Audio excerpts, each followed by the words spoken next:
और सऊदीया का रिलेशनशिप उसके साथ इंडिया के साथ बहुत अच्छा है। अब आप पड़ता है कि आपकी मार्केट कहाँ पर है। पाकिस्तानी मार्केट इंडियन मार्केट से कंपैरेटिवली बहुत नीचे है।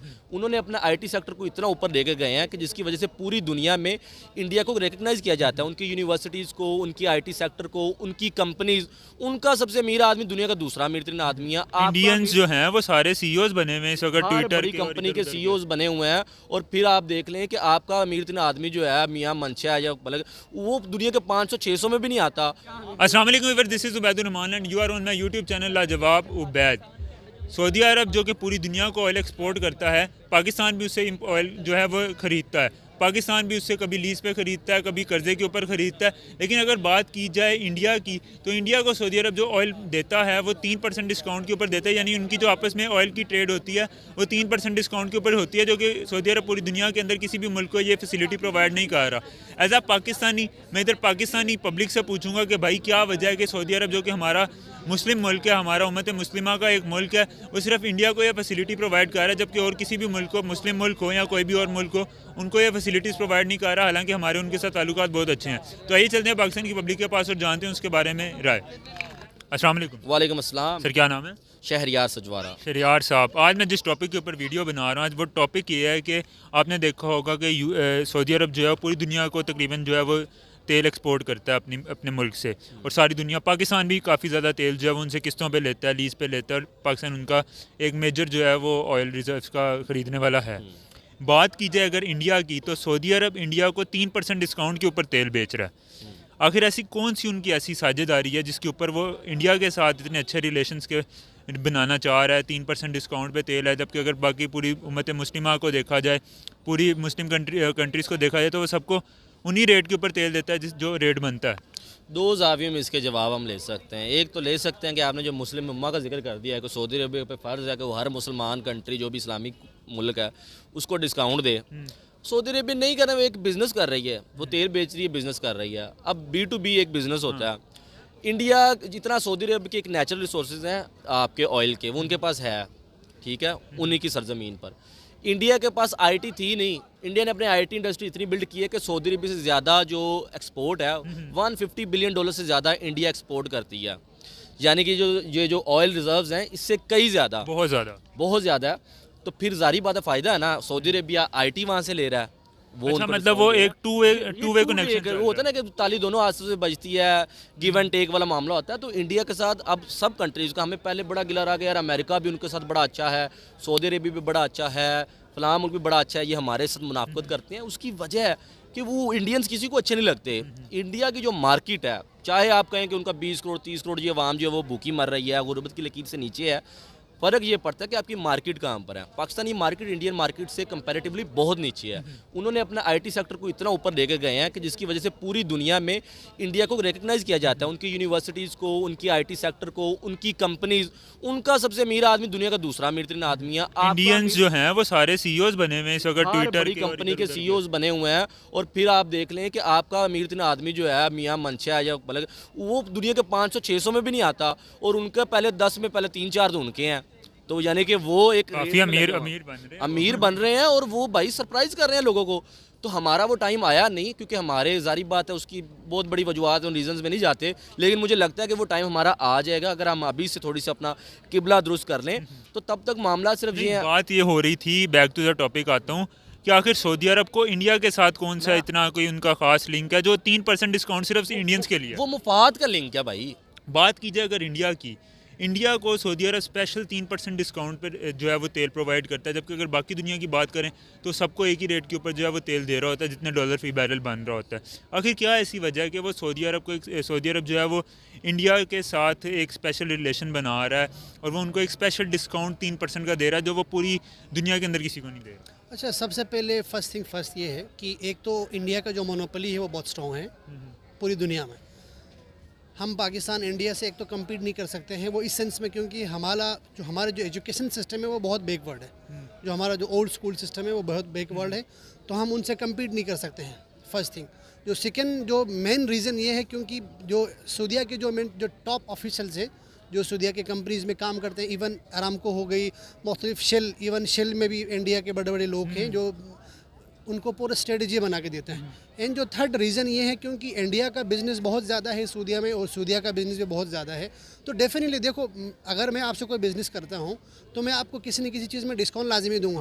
वो इस सेंस में दूंगा कि आपको मैं डिस्काउंट दूंगा तो नेक्स्ट टाइम इन रिटर्न मुझे भी उससे कुछ ऑफ मिलेगा। कोर्स तो सबसे मेन रीज़न ये है क्योंकि वहाँ पे इसका इंटरेस्ट बहुत ज़्यादा नहीं, है। तो आपको लगता है कि सऊदी अरब का इंडिया के अलावा किसी और मुल्क के साथ ऐसा कोई बिजनेस डील्स नहीं चल रही? नहीं, डील्स तो है लेकिन इंडिया का पॉपुलेशन बहुत ज़्यादा है, ठीक है। चाइना का भी इस तरह बहुत ज़्यादा चाइना को ज़रूरत नहीं डिस्काउंट की, राइट। इंडिया को है? इंडिया को बिल्कुल ज़रूरत है। की क्या खास वजह? उसकी खास वजह है क्योंकि इंडिया का जो पॉपुलेशन बहुत ज़्यादा है, उनका पर जो इनकम है पर पर्सन पर कैपिटा इनकम जिसको बोलते हैं वो थोड़ी सी नॉर्मल है चाइना से।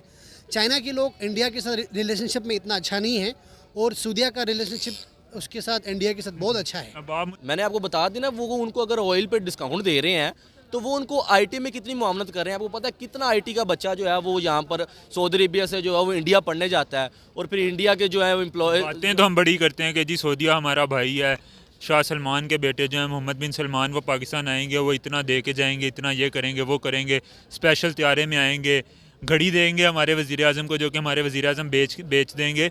बातें तो हम ऐसी बड़ी करते हैं लेकिन जितना भी फ़ायदा है वो सारा इंडियंस ले रहे हैं। आप मुझे एक बात बताएं, आपका सगा भाई भी है चाहे और आप कोई बिजनेस कर रहे हैं तो आप जो बिजनेस डील जो है वो एक दूसरे बिजनेसमैन के साथ करेंगे या अपने भाई के साथ करेंगे कि जो ऑब्वियसली बिजनेसमैन के साथ businessman जहाँ से मुझे फ़ायदा नज़र आएगा मैं तो भाई है, भाई को इमदाद दे रहा है, भाई को कर्जा दे रहा है अचानक साथ पे, और भाई पाकिस्तान है और वो भाई पाकिस्तान है। और भाई जब तक अपने आप को उस पोजीशन में लाएगा, फिर अगर दो भाई हो, एक तरफ भाई हो और एक तरफ अजनबी हो और दो बिजनेसमैन हो तो आप अपने भाई को सिलेक्ट करेंगे। अब भाई उस रेस में ही नहीं है तो भाई को कैसे फायदा मिलेगा? भाई उस रेस में कब तक आ जाएगा, सवाल तो ये है ना। ये बहुत बड़ा सवाल है। ये जो पॉलिटिकल इंस्टेबिलिटी है आपके मुल्क में, एक यही नहीं सांस लेने दे रही। और लेकिन मैं आपको बता रहा हूँ, मुझे ये लगता है कि पाकिस्तान अगर इन केस डिफ़ॉल्ट भी कर गया तो पाकिस्तान ने जंप करना है ऊपर। कब तक? मुझे लगता है 2030 में हमारी सिचुएशन बड़ी डिफरेंट होगी। सिर्फ एक चीज़ इंश्योर कर रही जो इंडिया ने, पता क्या इंश्योर किया? इंडिया को आपको तरक्की क्या राज? आपको लगता है कि मोदी या गांधी की कुछ भी नहीं ऐसा। नहीं, मोदी की आपको बात करनी पड़ेगी। मोदी को 8 साल हो गए और अभी लग रहा है कि अगला टेन्योर भी उसी का जाएगा। बेशक उसका हो यार, हम उसके उनके पॉलिटिकल बैकग्राउंड्स पे नहीं जाते। मैं आपको उनकी 70 साल तरीक का ये बता रहा हूँ, आप जाके देख लें कि 70 साल ये जो इतनी बड़ी IT इंडस्ट्री बनी है ये किसी गवर्नमेंट ने बनाई। ये क्या है कि वहाँ का एक पॉलिटिकल सेटअप जो है वो एक स्टेबल है। वहाँ पर हर 5 साल बाद इलेक्शंस होते हैं, जो वोट से जीतता है वही वहाँ आता है, जो वोट से जीतता है वही आता है। दूसरे नंबर पे कोई पॉलिटिकल इंटरफेरेंस नहीं है किसी भी इदारे की, किसी भी। वहाँ पर भी शिद्दत पसंदी है, वहाँ पर भी गुर्बत है, वहाँ के थॉट्स भी हमारे साथ मिलते हैं। मसला पता क्या है? मसला ये है कि उन्होंने फ्री हैंड दिया हुआ है अपने जो बिजनेसमैन उनका तबका है, जो उनका जो भी प्राइवेट सेक्टर है उनको फ्री बिजनेस करने को दिया। वो टाटाज हों, वो अंबानीज हों, वो अदानीज हों, उन्होंने फ्री होकर खेला है पूरी दुनिया में। उनके ऊपर कोई जो है वो रेगुलेशन नहीं लगी, कोई पाबंदियाँ नहीं लगी। हमारा माइंडसेट ये है कि हम मलिक रियाज को करप्ट के अलावा कोई बात नहीं करते। हम मियाँ मंसूर ये तो करप्ट है, जो अमीर हो हम करप्ट, अमीर होगा वो करप्ट है, वो गंदा आदमी है, 2 नंबरी की थी है। तो ये माइंडसेट चेंज करने की जरूरत है कि हमने देखना है कि अगर हम बनना, हम भी अमीर वैसे चाहते हैं लेकिन जब चाहते हैं वैसी हरकतें नहीं करते। तो जारी बात है जब उस बंदे को आइडियलाइज ही नहीं करेंगे तो वहाँ पर पहुँचेंगे कैसे? अंदर दिल में बस ख्वाहिश है कि कहीं मेरे पास भी इतना पैसा आ जाए, मैं भी छुरा मार दूँ। लेकिन बात ये है कि ये अब कौम में तब्दीलियाँ नहीं शुरू हुई है। जिस तरह आप डिजिटल इकोनॉमी की तरफ जब आप मूव कर रहे हैं तो आहिस्ता आहिस्ता ये टाइम आ जाएगा। मुझे बात यह है कि पाकिस्तान तरक्की कब तक कर जाएगा? यार ये सवाल अब मैं क्या आपको क्या टाइम बताऊँ, लेकिन मुझे लग रहा है कि 2023 शुरू होने वाला है। इसके बाद जो गवर्नमेंट आएगी उसके ऊपर बड़ा रिलाय मतलब अभी हमें फिर 7 साल का सब्र करना पड़ेगा, कोड़ा घूंट पीना पड़ेगा। कुछ भी नहीं, 7 साल बाद कुछ ऐसा नहीं होना कि मैं आपको कह रहा हूँ कि तरक्की कर देनी है, हमारी गाड़ियाँ उड़ रही होनी है। 7 साल बाद थोड़ी सी उम्मीद नज़र आ रही होगी कि यार हाँ थोड़ा हम एक्सपोर्ट हमारी बढ़ गई है, थोड़ा रोज़गार जो एक्सपोर्ट की आप बात कर रहे हैं। हमारी जो इस वक्त एक्सपोर्ट है ना 2021 और 2022 का जो फिगर है उसके अंदर हमारी सिर्फ 26 बिलियन डॉलर की हमारी एक्सपोर्ट गई है और जो हमारी इंपोर्ट है वो 57 बिलियन डॉलर्स की है, यानी तकरीबन आप कह लें डबल से भी ज़्यादा है। डबल से ज़्यादा, 80 बिलियन डॉलर तक गई थी। आपका करंट अकाउंट डेफिसिट 20 अरब डॉलर तक गया हुआ है। आप कौम गरीब है। ये तो हमारे पास अगर 29 बिलियन डॉलर की रेमिटेंस ना हो तो हम तो डिफॉल्ट किए। ये और ये लोग कहते हैं कि अभी ये भेज नहीं रहे। पिछले दिनों में जो जुल्फी बुखारी थे मेरे ख्याल ओवरसीज मिनिस्टर, तो उन्होंने सऊदी अरब में किया कि 10,000 से 20,000, यानी कि जितने हमारे ये लोग हैं ना, ये जो सर्विस दे रहे हैं उससे पैसा में आ रहा है। यहाँ से कुछ जा नहीं रहा प्रोडक्ट की शेप में, यहाँ पर इंसान जो जा रहे हैं वही पैसा भेज रहे हैं। 30 अरब डॉलर वो एक्सपोर्ट हम कुछ नहीं कर रहे। और एक्सपोर्ट, अब मुझे बताएं कि हम हैं गरीब तो चीज़ें बाहरों मंगा के खाने हैं। भाई क्यों खा रहे हैं?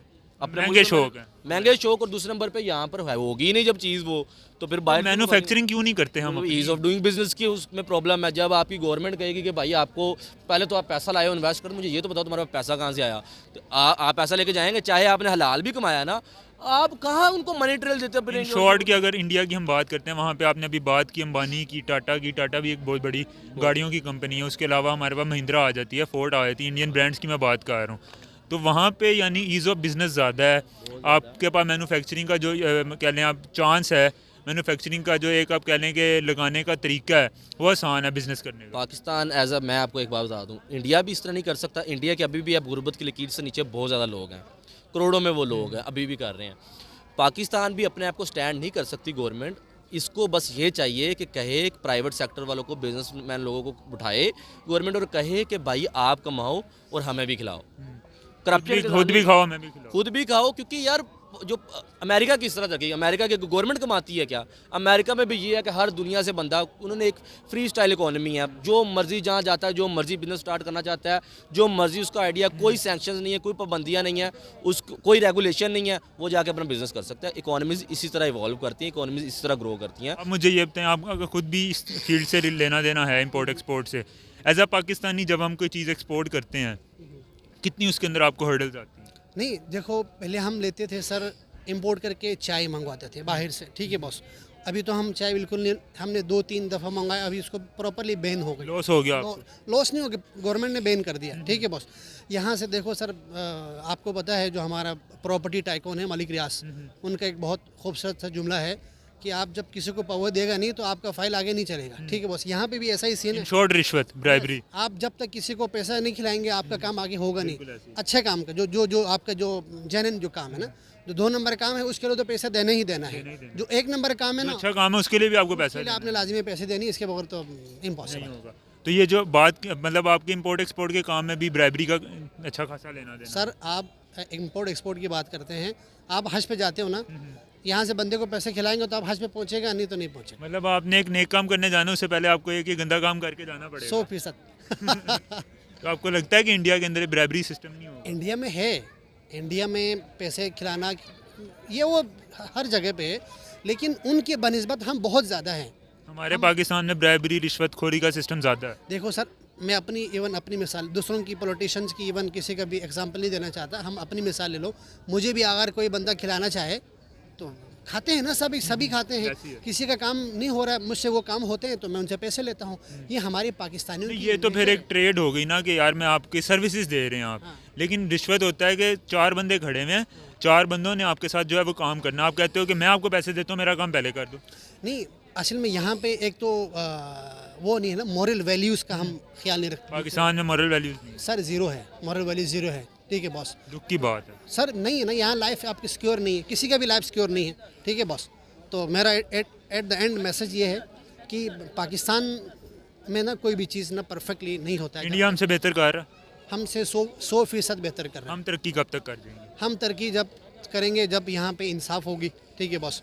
सही से एजुकेशन सिस्टम जो हमारा ओल्ड स्कूल सिस्टम है वो जब चेंज हो जाएगी, और हमारे जो जितने भी पॉलिटिशियंस हैं उनको चेंज करके जो कोई नई रिजीम आते हैं, हमारा जो खान साहब बोलते हैं ना, तो जो नई जब तक रिजीम नहीं आएंगे, आप लोगों में चेंज नहीं आएंगी, जो मीडिया वाले स्पेशली मीडिया के जो लोग सही से आगे जो क्लियर पिक्चर नहीं दिखाएंगे, तब तक पाकिस्तान में मतलब जो इनर बेस पे जब तक तरक्की नहीं करोगे ना ग्राउंड लेवल पे, तब तक आप बहुत आगे नहीं जा सकते। थैंक यू सर, बहुत शुक्रिया। तो व्यूअर्स कैसी लगी आपको आज की वीडियो? उम्मीद करता हूँ कि आप लोगों को आज की वीडियो, आज का कंटेंट काफ़ी अच्छा लगा होगा। अगर आप लोगों को आज की वीडियो अच्छी लगी तो काइंडली वीडियो को लाइक कर दीजिएगा, चैनल को सब्सक्राइब कर दीजिएगा। कमेंट सेक्शन में आके मुझे ये ज़रूर बताइएगा कि आप लोगों को आज की वीडियो कैसी लगी है।